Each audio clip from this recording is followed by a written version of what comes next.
Okay, should we take one more before we move on? Sure. All right. Mr. Matt says some digital SLRs correct for lens distortion in camera. Does that make Lightroom correction redundant? Is Lightroom better, and therefore we should turn off in-camera correction?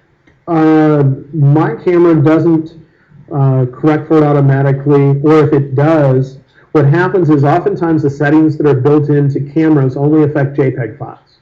In fact, that's the truth for most of the settings that you find. If you find any settings that talk about contrast or sharpness or things similar to that, sometimes those will affect the preview that is attached to your RAW file, but won't usually affect the RAW file itself.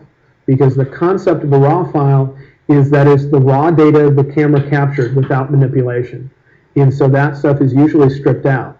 Now, if you're shooting JPEGs, though, then that stuff could easily be applied, and it would be hard to say without testing to see what's better, your camera or this. If you're using a lens made by the same manufacturer as your camera, there's a chance that it would do a better job in camera.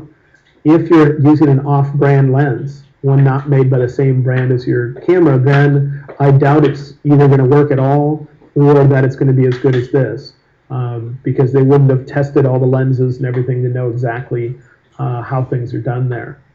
But my assumption is that any of those settings wouldn't affect a RAW file. And if so, then you'd want to be doing it here. All right, so we talked about the film strip, talked about a lot of those things. A couple other things I'd like to mention. One of them is, in this list, we have a choice called effects. And there are two different areas within that. One is called post-crop vignetting, and the other is called grain. Let's take a look at them. Go back and see if I can find those images that we converted to black and white. Sometimes when I end up converting an image to black and white, I actually want it to have a different feeling, kind of a grainy feeling. The look of grainy black and white can be interesting. Other times, I've either done some retouching on an image or some adjustment that has made one portion of the image look more smooth than another, and I want to disguise that fact by adding grain to the photo. And so this area here is designed for adding grain. If I come over here and bring it up, it's best if you view this at 100% view, so I should click on my picture so you can see it 100%. I'll bring it all the way down first. So there is some grain, or we might call it noise, in the original image in this case. In fact, let me see if one of the others might be a little bit cleaner, so it will be a little easier to see. This one seems to be a little cleaner, more noise-free to begin with.